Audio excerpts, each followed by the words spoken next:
Meus amados irmãos, que satisfação nós estarmos aqui reunidos hoje no culto do Espírito, vocês que estão aqui, os que nos acompanham, para que possamos nos debruçar sobre uma das mais poderosas mensagens das Escrituras, das mensagens que são verdadeiramente transformadoras, mensagens que fazem com que nós passemos a viver de forma diferente, para que mensagens que fazem com que nós tenhamos outra perspectiva, encontremos coragem diante das vicissitudes, dos problemas, das dificuldades, das aflições da vida. É a mensagem que diz que, apesar de tudo que a vida traz, as Escrituras deixam claro que nós não devemos desanimar, e a razão para tanto dizem as Escrituras, é a de que Jesus venceu o mundo. Nas aflições, e há aflições, há problemas, há dificuldades, as Escrituras são muito claras em dizer que nós devemos ser maduros espiritualmente o suficiente para que imediatamente tiremos os olhos dos problemas e foquemos os olhos no Senhor. Na passagem aqui de João, no capítulo 16, no verso 33, veja se não é isso que as Escrituras dizem, João 16, 33, quando as Escrituras dizem assim: eu lhes disse essas coisas para que em mim vocês tenham paz. Não é paz no mundo, não é paz nas circunstâncias, na sua capacidade de solucionar problemas, nos cursos que você fez, nas suas habilidades interpessoais. Não, Deus diz assim: eu lhe disse essas coisas, Jesus de Nazaré, eu lhe disse essas coisas para que em mim vocês tenham paz. Neste mundo vocês terão aflições, contudo tenham ânimo, eu venci o mundo. Mas irmãos, que nunca mais nós caiamos no erro de definir o conceito de paz como ausência de problemas. Não é isso que as Escrituras nos ensinam a fazer. Se você busca na paz, a paz que você busca é sinônimo, encontra sinonímia com ausência de problema, esse conceito que você busca não é um conceito escritural, bíblico. Paz, biblicamente, se define por presença de Cristo. É uma mensagem muito grande de encorajamento, amados irmãos. E eu li aqui o Evangelho segundo São João, mas o autor de Hebreus também escreveu um livro que é de muito encorajamento. Hebreus é um livro de encorajamento. Aliás, Hebreus foi escrito para um grupo de pessoas, um grupo de crentes que enfrentavam muitos desafios. Assim, desafios reais, prisões.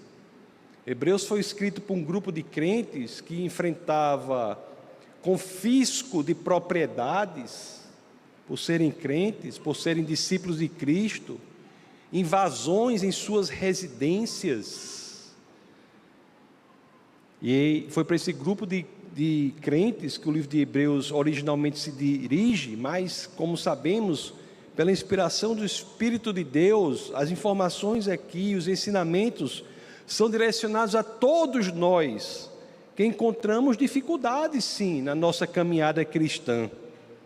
Alguns de nós, cristãos do mundo, dificuldades semelhantes a essas, aos quais Hebreus foi originalmente escrito. Nós sabemos, já disse aqui algumas vezes, mais pessoas morreram só no século XX em razão da fé em Cristo do que nos 19 outros séculos somados. Mas a mensagem de Hebreus aqui, nós iremos nos aprofundar sobre ela, é a mesma que está em João 16, 36, que nós acabamos de ler. A mensagem se resume assim: no meio dos problemas, atenção, No meio das circunstâncias, atenção, não foque nas circunstâncias, foque no Senhor. Hebreus, no capítulo 12, se nós formos ler a segunda parte do verso 1 até a primeira parte do verso 2, Hebreus 12, 1 a 2, as Escrituras dizem assim, ó. Vou ler a segunda parte do verso 1 e corramos com perseverança a corrida que nos é proposta. Corramos, não de qualquer forma, com perseverança. Não qualquer corrida, não é a nossa corrida, é a corrida que nos é proposta pelo Senhor. E não de qualquer forma, tendo os olhos fitos, focados, direcionados a Jesus Cristo, autor e consumador da nossa fé. Que ensinamento, né? Só nessa passagem aqui, não devemos correr de qualquer forma, mas com perseverança. E não qualquer corrida, não é a corrida que você quer correr e quer que Cristo se envolva nela, que Deus se envolva nela, não, é a corrida que o Senhor tem para você. Corramos a corrida que nos é proposta e não de qualquer forma, não focando nos obstáculos, nos buracos na rua, nos transeuntes, nas coisas que estão acontecendo, nos problemas que acontecem, não. Apesar deles todos que são reais, a proposta é que foquemos na solução que é o Senhor. E é interessante que Hebreus vai além e nos ensina o porquê nós devemos fazer isso. Por que devemos ter os olhos fitos, focados, fixados, direcionados ao Deus encarnado, Jesus Cristo? Por quê? A primeira resposta para isso é, como sabemos, pelo que Ele fez por nós. Nós sabemos quem é Jesus. Ele se qualifica para ser alguém em quem foquemos os nossos olhos. A obra de Cristo na cruz é a expressão mais profunda do amor. É o Deus que morre para nos resgatar. O amor, não é? Se confunde com a cruz. O julgamento, a justiça encontra o amor no advento da cruz. Já disse algumas vezes com quantas palavras se soletra cruz. Quantas letras se soletra cruz? 4, né? Aí eu digo sempre, quais são? A-M-O-R, amor. A cruz é a obra consumada de Cristo, por meio da qual nós encontramos a vida no lugar da morte. Hebreus 7:27 dá essa resposta. Hebreus 7:27. As Escrituras dizem assim: ao contrário dos outros sumos sacerdotes, ele não tem necessidade de oferecer sacrifícios dia após dia. De fato, viu, amados? Os sumos sacerdotes de antigamente trabalhavam muito. Os sacerdotes trabalhavam demais. Oferecia sacrifício por alguém, daqui a pouco, no outro dia, ela vinha um rapaz de novo. Diga, o que foi? Eu, rapaz, sacerdote, pequei de novo. Está aqui um outro cabrito aqui para sacrificar. Aliás, uma coisa interessante que eu fui ver o mobiliário do tabernáculo. Você pode procurar a cadeira para o sacerdote, não tem, tem mesa, tem tudo para ele trabalhar, mas cadeira para o sacerdote não tem, não senta, eu acho que ele não sentava não, tanto que era o pecado do povo. Você não acha uma cadeira para o coitado do sacerdote, não sei se vocês já prestaram atenção para esse detalhe, lá nos móveis do tabernáculo. Aí aqui diz, ó, ao contrário dos outros sumos sacerdotes, ele não tem necessidade de oferecer sacrifícios dia após dia, primeiro pelos seus próprios pecados e depois pelos pecados do povo. Aí olha aí, ó. E ele o fez uma vez por todas, quando a si mesmo se ofereceu. Mas, irmãos, o trabalho de Jesus Cristo, o ministério de Jesus Cristo na cruz está consumado, está perfeito, está encerrado. Ele morreu uma vez por todos que entregarem sua vida a Ele. Ele é aquele em quem estamos salvos, porque Ele morreu pagando o preço que caberia a nós. Na carta aos Colossenses, no capítulo 2, nos versos 13 e 14, o apóstolo Paulo nos ensina de maneira muito profunda isso, quando diz assim, Colossenses 2, 13 e 14: quando vocês estavam mortos em pecados e na incircuncisão da sua carne, Deus os vivificou com Cristo. Ele nos perdoou todas as transgressões e cancelou a escrita de dívida que consistia em ordenanças e que nos era contrária. Ele a removeu, pregando-a na cruz. Por isso, amados irmãos, nós devemos nos alegrar. A obra consumada de Cristo nos dá uma realidade que nós não esperávamos. Nos dá uma realidade que nós não esperávamos. Para nós, a realidade que nos esperava era terrível. Terrível. Pelo que Cristo fez, nós temos uma nova maneira de ser na eternidade e no mundo agora. É para por dentro estarmos alegres pelo que nos espera e pelo que usufruímos hoje em dia. Nós não somos aquele que esperaremos no futuro algo terrível, mas aqueles que esperaremos que cada dia será melhor, de glória em glória, até a revelação profunda no céu, ao lado do Pai. É a obra consumada.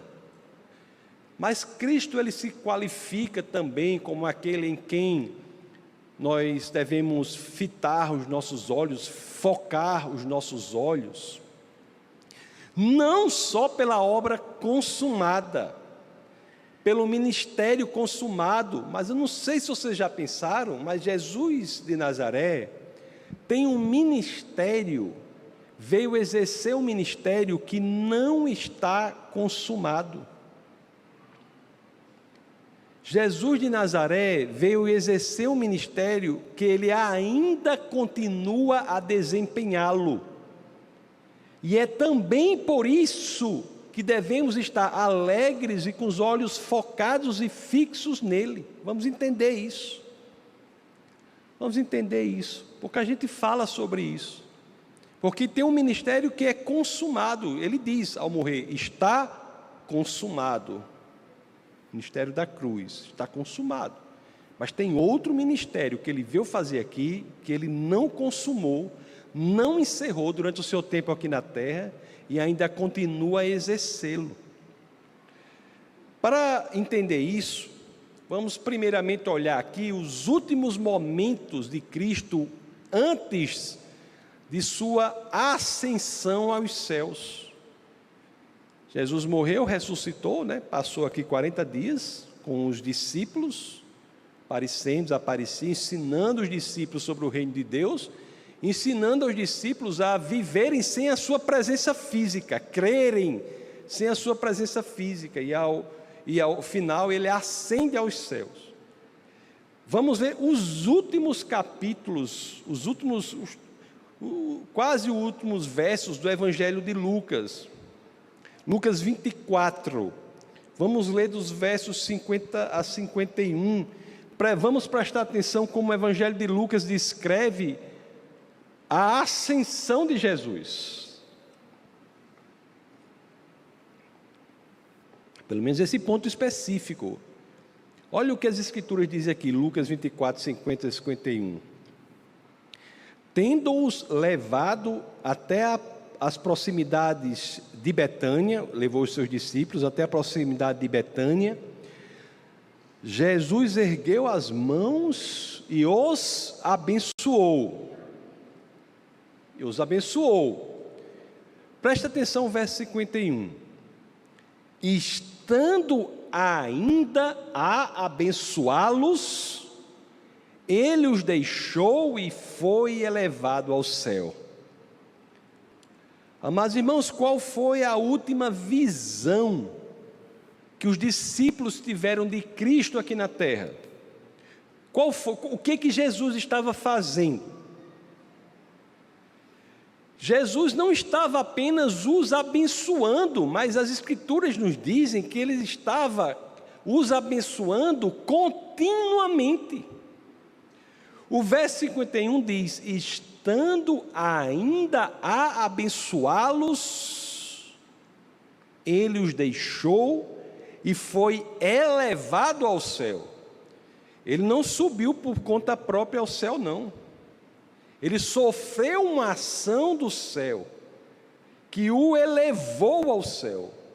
O Pai o recebeu em sua presença, recebeu a humanidade novamente em sua presença. E não de qualquer forma. O Pai, Jesus sofre uma ação do Pai, da nuvem, que é a representação de Deus, que o leva aos céus, e ele vai aos céus num ato contínuo de abençoar a humanidade. O texto não diz que ele parou de abençoar. O texto diz que ele baixou as mãos que estavam erguidas abençoando? Não. O texto enfatiza o contrário.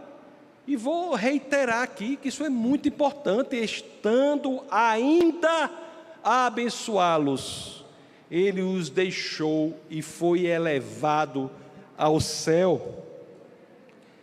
Mas, irmãos, o ministério inacabado, não concluído de Jesus de Nazaré aqui na terra, o ministério que Ele continuamente faz é o ministério de nos abençoar, de interceder por nós. Isso é o que Jesus começou e continua fazendo. Jesus fez algo maravilhoso por nós na cruz, fará no futuro algo maravilhoso por nós no arrebatamento, mas no presente Ele faz a cada momento algo maravilhoso, que é continuamente nos abençoar, interceder por nós.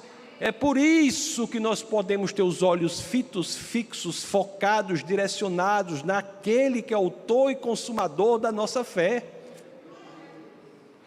Hebreus no capítulo 7, do verso 23 a 25, explica isso. Olha o que as Escrituras dizem aqui em Hebreus 7, 23 a 25. Ora, daqueles sacerdotes tem havido muitos. Dos sacerdotes comuns há um sem número deles, muitos. Porque a morte os impede de continuar em seu ofício. Mas, visto que vive para sempre, Jesus tem um sacerdócio permanente. Portanto, Ele é capaz de salvar definitivamente aqueles que, por meio dele, aproximam-se de Deus, pois vive sempre para interceder por eles. Então, amados irmãos, a realidade sobrenatural é muito boa, é maravilhosa. Nos problemas que todos temos, nas dificuldades que todos enfrentamos, foquemos em Jesus Cristo não só, mas não só pelo que Ele fez por nós na cruz, pelo que Ele fará por nós no arrebatamento, mas também não percamos esta dimensão, foquemos no Senhor, na convicção de que Ele está agora, neste momento, continuamente abençoando cada um de nós. Cristo, Ele morreu para nos salvar. Nós já pregamos isso muitas vezes, sempre, muita gente, todo mundo sabe disso, os cristãos sabem disso. Mas preste atenção, quando dificuldades da vida aparecerem, saibam que não foi só isso, eu repito, não foi só isso. Ele não morreu para nos salvar e nos deixou aqui de qualquer forma, não. Não. Ele ressuscitou, Ele vive Ele não apenas vive, mas ele ressuscitou. O que é isso? Porque ao ressuscitar deixou claro que venceu a morte, nem a morte tem poder sobre ele. E é este que morreu e ressuscitou e hoje vive para nos manter vivos e encorajados em nossa fé. Amados irmãos, Jesus hoje, neste momento, é o nosso representante diante do Pai. Neste momento, Ele está intercedendo por mim, intercedendo por você. Jesus dá comando aos anjos em nosso favor, de acordo com a sua palavra, claro, mas Jesus dá comando aos anjos em nosso favor. Como podemos viver a nossa realidade aqui na terra sem ter essa percepção desse ministério contínuo, real, a cada minuto, cada momento interminável de Jesus por cada um de nós? Por isso vale a pena confiar em Cristo, vale a pena depender de Deus.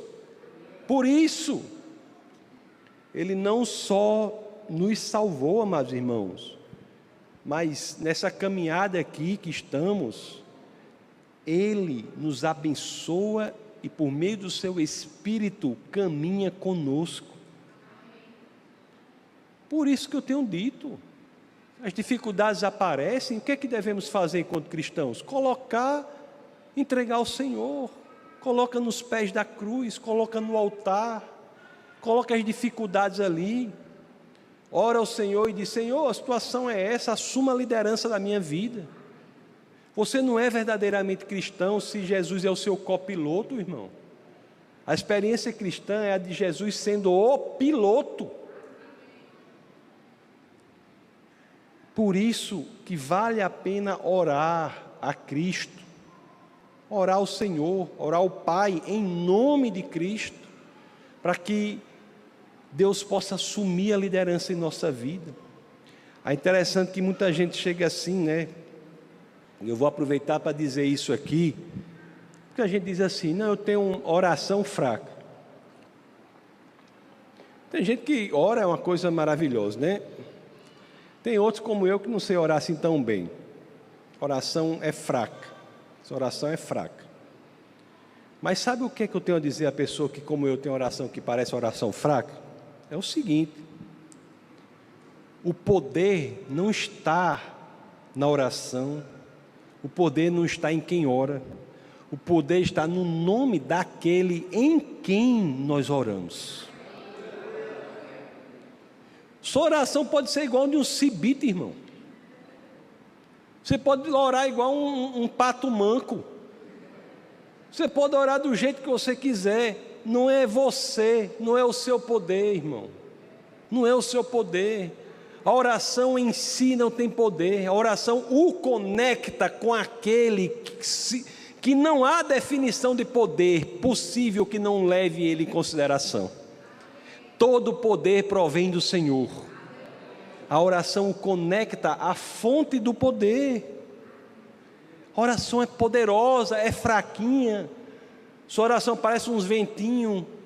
Não se incomode.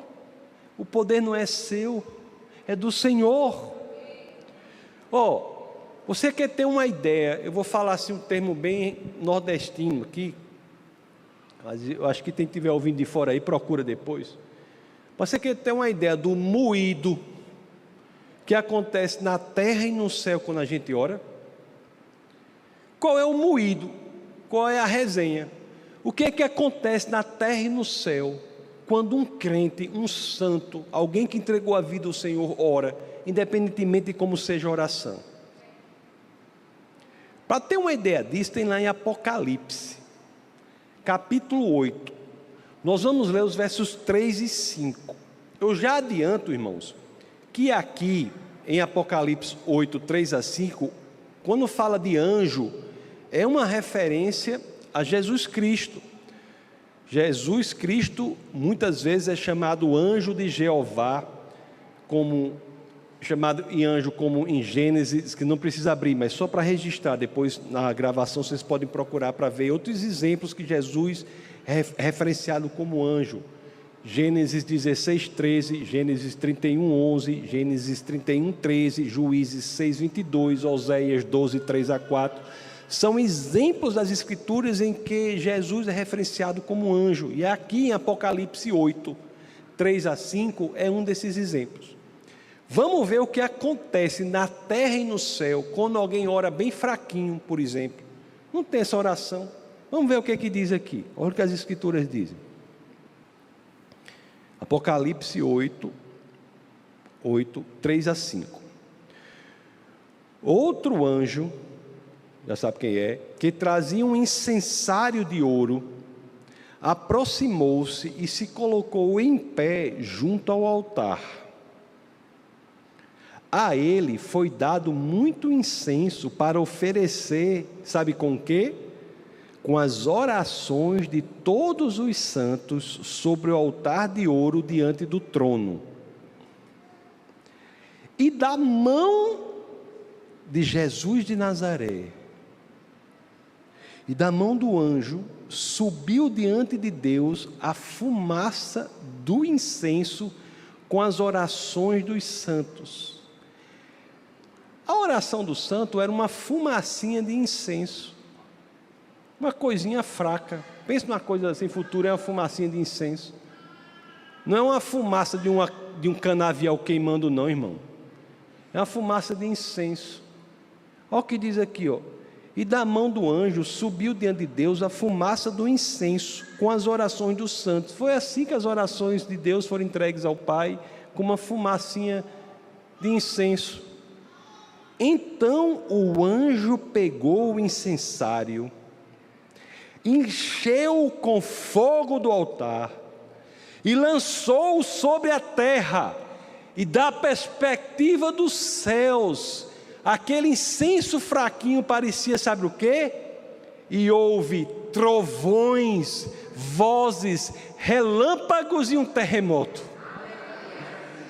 Amados irmãos, as nossas orações são levadas a Deus como incensos.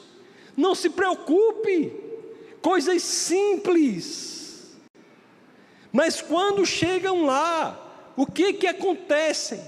Essas coisinhas rarefeitas se transformam em quê? Elas são misturadas, sabe com quê? Com nada menos do que o fogo do altar. E sabe como é que voltam para a nossa vida? Voltam com tamanha força, com tamanho poder, que dá perspectiva da espiritualidade a trovões, relâmpagos, vozes e terremotos.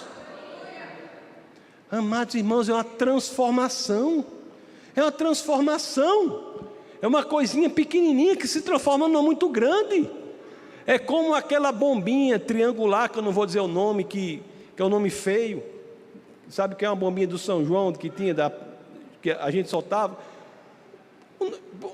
Eu chamava flatulência da terceira idade. Vocês conhecem aquela flatulência da terceira idade, que é uma bombinha triangular? É como se a oração fosse uma flatulência da terceira idade. Mas quando ela volta, é o quê? É um verdadeiro rojão. Um rojão. Está entendendo, irmão? Então você nunca deixe de orar, porque você acha que não sabe orar. Nunca deixe de orar porque você acha que não sabe orar. Ou assim, eu não oro porque eu acho que a minha oração não é articulada. Ou porque isso, ou porque aquilo. Eu me converti agora, não sei nem orar a hora e da forma que você sabe. Porque basta ser um incensozinho de nada, não é no seu poder, não é na sua força, na sua inteligência, não. O poder não está em quem fala, o poder está em quem ouve. E, irmãos, pelo que Cristo fez, é que nós sabemos que as nossas orações são ouvidas, graças a Deus. Ele é aquele que não se aposenta desta missão, deste ministério de interceder por cada um de nós. Jesus nunca se esquece de nós. Nunca se esquece de nós. Isso é muito belo, né? Em Isaías 49, do verso 15 ao 16, eu até postei na internet isso aqui. Olha o que diz aqui. Haverá mãe que possa esquecer seu bebê que ainda mama e não ter compaixão do filho que gerou? Embora ela possa esquecê-lo, eu não me esquecerei de você. Veja, eu gravei você nas palmas da minha mão. Nas palmas das minhas mãos. Mas, irmãos, com base no que dizem as Escrituras, nós estamos gravados nas mãos do Deus que se fez homem. Nós estamos gravados nas mãos de Jesus Cristo. Nós estamos gravados nos lugares que foram usados para pregar Cristo na cruz. Nas mãos, ali onde o amor se consumou, nós estamos gravados nas mãos que foram utilizadas para que os pregos trespassassem e pregassem Cristo na cruz, para que morresse pagando o preço por nós. E você vê tudo isso escrito por quem? Pelo profeta Isaías, 800 anos antes de Cristo. Quando eu morrer, vou marcar audiência com o profeta Isaías. É muito impressionante, é muito impressionante. O amor de Cristo é incrível, Ele é a nossa rocha, Ele é a nossa segurança, é o nosso porto seguro. Esse é o nosso Senhor. Nós vimos aqui no livro de Isaías que Jesus não se esquece de nós. E assim, né? Às vezes tem gente que não aceita esse amor. Temos apenas que aceitar este amor. Tem gente que reluta tanto, não se rende, não aceita esse amor. Eu achei uma troca de cartas, um livro, né? Lendo um livro, uma troca de cartas que é muito bonita, que é um casal, né? Um casal de senhores, de um senhor e uma senhora casados há muitos anos, décadas, e o senhor começou a ter um problema de, como se fosse Alzheimer, né? Aquele esquecimento das coisas. E interessante que essa troca de carta entre o senhor e a senhora fala um pouco sobre como é o amor de Deus em relação ao esquecimento. Olha, deixa eu ler essa troca de cartas. São duas pequenas cartas. Eu acho tão bonito isso que eu escrevi aqui eu botei aqui para ler para vocês. Olha como isso nos ensina. É muito bonito mesmo.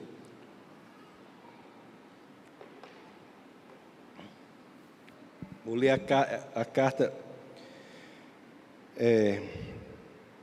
Eu li no livro de Becky Zerb, o que diz assim, ó.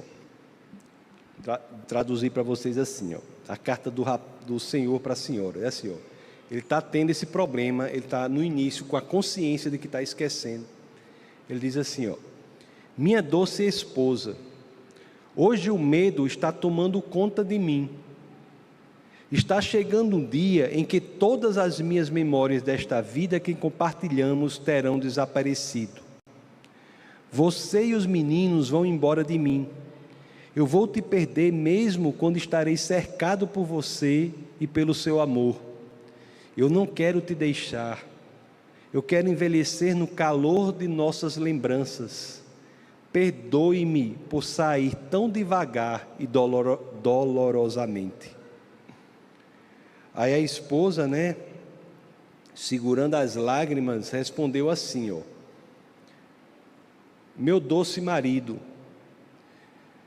ela escreveu a carta, né, assim, ó. Meu doce marido, continuarei amando você e cuidando de você, não porque você me conhece ou lembra da nossa vida, mas porque eu me lembro de você. Vou lembrar o homem que me propôs em casamento e me disse que me amava, o olhar em seu rosto quando nossos filhos nasceram, o pai que você era, o jeito que você amava a nossa família. Vou me lembrar de seu amor por andar a cavalo, caminhar e ler, suas lágrimas em filmes sentimentais, as observações espirituosas inesperadas, e como você segurou minha mão enquanto orava. Eu agradeço pelo prazer, a obrigação, o compromisso e a oportunidade de cuidar de você, porque eu sempre me lembrarei de você. Amados irmãos, nunca se esqueça, Deus, Ele nos ama, não é porque nós nos lembramos dEle não, Ele nos ama porque Ele nunca se esquece de nós. Ele nunca se esquece de nós, nunca. Assim é Jesus, amados irmãos. Esse é o verdadeiro amor.